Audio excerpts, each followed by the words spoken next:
Hello everyone, today I'm sharing my personal experience with the Retroid Pocket 4 Pro after using it for way more than 6 months, which is what I initially had put down here. It's been about a year, and so this is something I've been wanting to do for a long time. In fact, I actually recorded most of this video prior, but for some reason OBS had messed up, and so the video constantly just glitched in and out. And so I'm actually kind of using my old video as a script because I want to make sure I mention some of the same things as last time. So if you see me throw in some extra audio or something like that, it might be because of that. I'll try to give a top-down shot of the device and show you what I'm using. I also have the dock hooked up to a capture card so I can actually show you what it looks like from the screen. So I'm really excited about that. Now I got the watermelon version, which is just the red. And it's partially just because I like red, but also I wanted to get one of the clear ones so you can actually see through it. Let me see if the lighting will show you. Yeah, you can kind of see the internals in there. And so right out of the box, this feels like a nostalgic throwback to my Game Boy Advance days. I had one of those, I think it was the purple or blue, teal-ish kind of ones. I think it was like something like that. Had a nice little Game Boy Advance, and I was just sitting there holding it and playing it. And at one point, since I got this device, I pulled out Pokemon Sapphire, which was my first Pokemon game, one of my first Game Boy games in general, and just played through the entire thing. And that is the point of this little device here, guys. It's compact, it's comfortable, and instantly transported me to that time when I was a kid, laying down in bed playing my Pokemon games. And obviously, I have a lot more Pokemon games on here now as well, which all of them I've owned, so I don't feel bad about having the ROMs. And so it's one of those things where I have it on, and I'll show you down below. I'm going to move the camera here in a moment because it's one of those things where this is going to be a pretty complicated video, and I wanted to show you all the things that I can do. I wanted to do an unboxing today of the Retroid Pocket 4 Pro. I've never done an unboxing before. Forgive how dirty this looks, how messy this looks. I hopefully will get a better setup at some point. But I figured that since this device is super popular and I'm really excited about it, I want to do an unboxing. Already opened up a little bit, but haven't got any past this point. Here is the case, which I was really excited about too. Nice little Retroid Pocket case. Can you see it there? Yeah. And like, honestly, it's not too thick either. Look at that. And so let's see the inside. I was really hoping it wouldn't be too big. Nice little pop divots here for the triggers. Nice felt part for the screen. You can put the charger up here. Nice. About the quality I expected, but still really cool. So here is the Retroid Pocket box. Nice and smooth. There's actually a little design on it. You can't really quite tell. Can you see it more on this side? It has like shapes like a sword, crystal, triangle, tomato box. Like that's kind of cool. Like little retro gaming stuff. Let me see if I can get this open. All right. It's a little sticker here. I figured I'd do this recorded too. Why not? Right off the front right there. You pull it out. I thought this was really cool. It's just a little foam insert, but it matches the like the size of the thumbsticks. All right, here's the device itself. Coming right on out. Oh, I'm so excited. Look at that. Oh, that is clicky.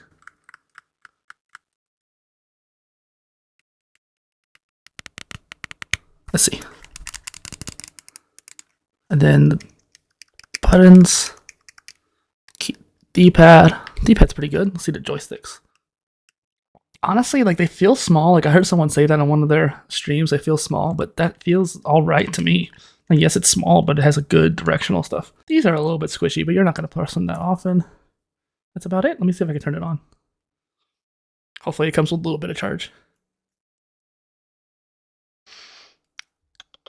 And the feel in the back, like I'm not big on like matte plastic, but this feels a lot smoother than that. This size is like perfect. I was really worried it was gonna be like too small or too big, but honestly, and especially since like I'd heard so many people complain about how there's no grips here, but honestly, I don't feel bad with this at all. My hands go around it pretty nice. Oh, nice, you can use the triggers to do the next page. All right, cool. So just coming back here, I'm gonna go ahead and do probably a review of this, and so once I get all my games on there and everything installed, I'll come back and record some more stuff and put it all together. I thought the unboxing would be its own video, but I think honestly it's gonna be better for it to be part of this whole same video. I'll give you as much of an overview as I can. There's a lot of videos who already do a lot of that out there, so what I'm gonna try to do is more of just like, here's some games that I'm playing on here, some more obscure ones that maybe these live stream people who have been, there's a really cool channel, I don't remember exactly the name, For the Next maybe or something like that, where he does like these live streams where he basically just people ask what games can be run on it. Hey, can you try out Octopath Traveler for the Switch? He tries it, works or doesn't work, that kind of thing. I might try to do something like that, but with more obscure games. Let's roll into that, actually. So some key features is that it's a powerful little emulation device. I know people always say to Odin 2, sure, if you wanted to play like Switch games, in which I do want to play Switch games, but guess what? I have a Switch right here. Not a big deal. And that's actually why I got the Switch, because I tried doing a game I particularly wanted, Octopath Traveler, and it just would not work on really any device. I think it might have worked on my PC, but it did not work on my OnePlus pad, my Android phone, which was a nice Pixel device, or this device. It wasn't just the Mali drivers, it was just Octopath Traveler not wanting to work in emulation, which was the only game I wanted to play on there, because Odyssey would not run particularly well, I don't even think on the Odin, let alone on the Retroid Pocket. And so Odyssey is one of those games that kind of runs hit or miss. I think Zelda's a little bit more optimized for a lot of games, but these bigger 3D games you'd want to play on PC anyways. And so the other thing is like PlayStation 2. So for example, Arctolad Twilight of the Spirits was a game that I might even show you a little bit later on, but it was one of those things where I got really excited because I wanted to play that game again. There was 3 games over the course of my life, all 3 RPGs, where I got 99% of the way through the game and could not beat the final boss. Even if I grinded, I couldn't beat the final boss. And Octopath was one of those games, and I grinded a lot. And ironically, I did it again recently, and just a little tangent. I tried beating the boss after uber grinding and optimizing my 8 characters super well, and I still couldn't beat the boss. But I went back and replayed Arctolad Twilight of the Spirits, and managed to play even more effectively than before, including getting a secret character that I did not get before, and I was able to beat the final boss finally. The last game is Legend of Dragoon, which I'll also play on here again, which I have played a little bit. And it can even play Wii and 3DS games pretty dang well, and I still need to figure out how to get the Wii controls to work as well as I might like, but using the dock maybe, you can put it in a motion controller, and that might be an interesting combination there. And then potentially like some PlayStation Vita and Switch if you have the right games and compatibility set up. So let's get into this here. All right. So this is something, I really hope this camera doesn't keep moving. It is not properly placed. This is the setup I have right here. I have I'm trying to just hold the camera, so I won't do this for dirty long. I'm just going to share my screen later. But I had the case, and I showed you all that in the unboxing, but I also have the dock, which I have since gotten since I recorded the unboxing. I'm so sorry for the shaky camera. My setup is not working well with me today. In fact, my camera completely messed up today, and I had to reinstall the drivers and everything. The dock is very interesting, and I wish I could show you more about it, but I'm just going to bring it back to the main screen. Yeah, I don't know what's going on there. I've been having this terrible issues with my camera today. Sorry. Let's get to the point here. So I have the Retroid Pocket dock. It has a couple USB ports on the side here, and on the other side, a couple more USB ports. And so it's just one of those things where it does allow you to expand the overall usage. So if you wanted to plug in a flash drive of ROMs and then a USB controller, and then maybe like if you wanted to, you maybe might even be able to set up a little streaming thing. I don't know if the Retroid would have enough power for that, but you could even try to do like some kind of Android app to stream your games if you wanted to really, if that's like the only device you have. But this is kind of interesting, and even this part moves up and down. I wish that this was actually aligned with the Retroid Pocket, because ironically, the USB port on here is off center. And so it'd be one of those things where you would think they would have, accounted for that, if you will. So basically speaking, I'm going to go ahead and set up the stream capture, and that way you can see what's going on in the game or on my device. So plug it in, simple as that. Switch over to capture card. The aspect ratio doesn't seem correct, but let me see. All right, welcome back. I had a hard time with Melt Studio not wanting to display this properly here. I think that's some kind of issue sometimes with the dock. It's like sometimes it will output as 4:3 instead of 16:9. So hopefully this helps you by knowing that. And so let's go to my games folders here, and I can just show you the things that I have downloaded. And so, I got some Pokemon clones here like Nexomon and stuff like that, but even like Diablo Immortal and Grand Theft Auto Vice City, I can go ahead and just toss into this real quick. I forgot I had switched the B and A buttons to make it more like Xbox. Now, if you hear a little high-pitched whine, that is actually because of the fans kind of going really loud on this little device. For some reason, they really like going hard when it's in the dock. As soon as you take the dock out, it switches back to smart mode, which is what I had it on. Now, this isn't necessarily a video where I'm going to play a whole bunch of games, but I wanted to at least show you a demo. Okay, I don't know why it's not letting me just skip past this. Come on.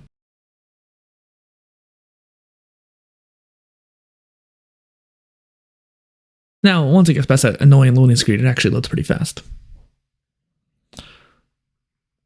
If you see any pixelation, it might just be due to the capture card, but also this game is a little bit older. But as you can see, it's running just fine. Let me see if I can grab a car or whatever. Okay, well, this is just me being sucky at the game. But yep, that works just fine. And then we can go into Hollow Knight. Don't ask me how I have this on there. It was a very tedious and annoying process, but this is running natively on Android. So I figured I'd show you guys. Pretty cool.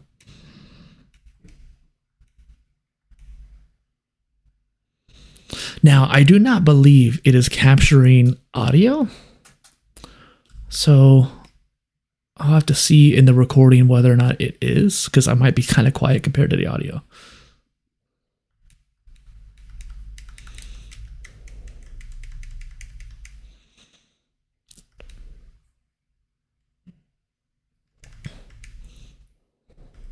There it is. There's.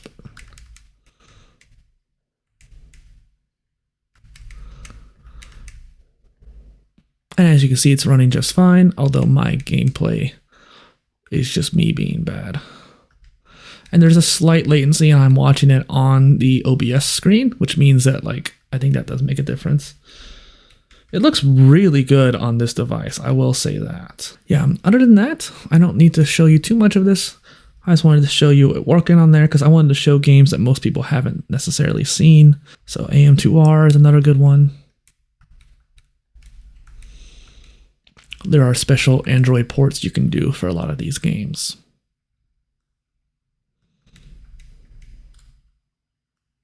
Come on, let me go. Thank you.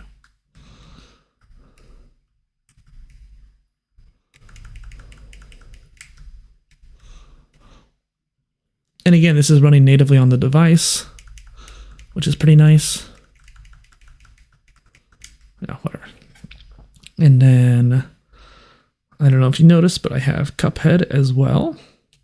Again, not used to playing it, so probably not that good. I'll try not to be too loud because it does seem like I'm peaking the mic quite a bit.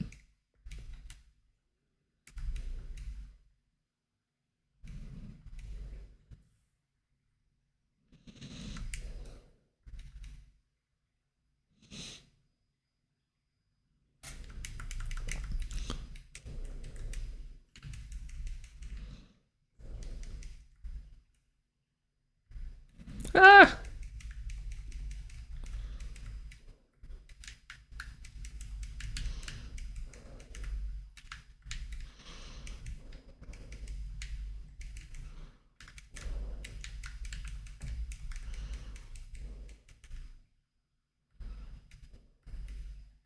Yeah.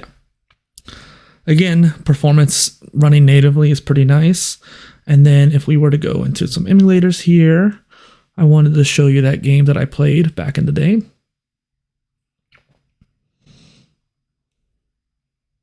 Now it might be running at a faster emulation speed. I'm not 100% sure. Let's see. Can I just load my, load state? Let's just load something right here. Spoilers for this game that's 20 years old. I guess that was my last save here, was the final boss. But yeah, and this game was pretty demanding, I think, even on the original console. And so I know that, like, I used to get my PlayStation pretty heated up by playing this a lot. And this game runs pretty well on here. I can't say flawlessly, but it was pretty dang good. Now, I will say there's a number of times where you have to make sure you mess with the emulator quite a bit. And for pro tip, use Nether XX2. Not Aether. Aether has been completely, sabotaged by the creator, so you want to use this fork, just for your own safety.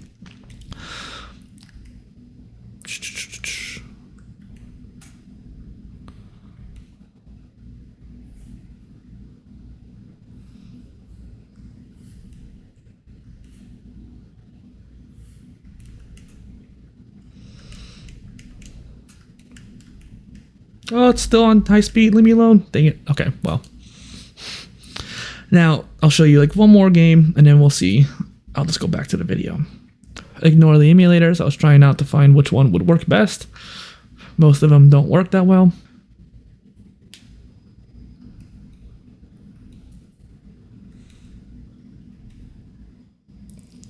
The original Diablo 1 on the handheld. Stay a while and listen.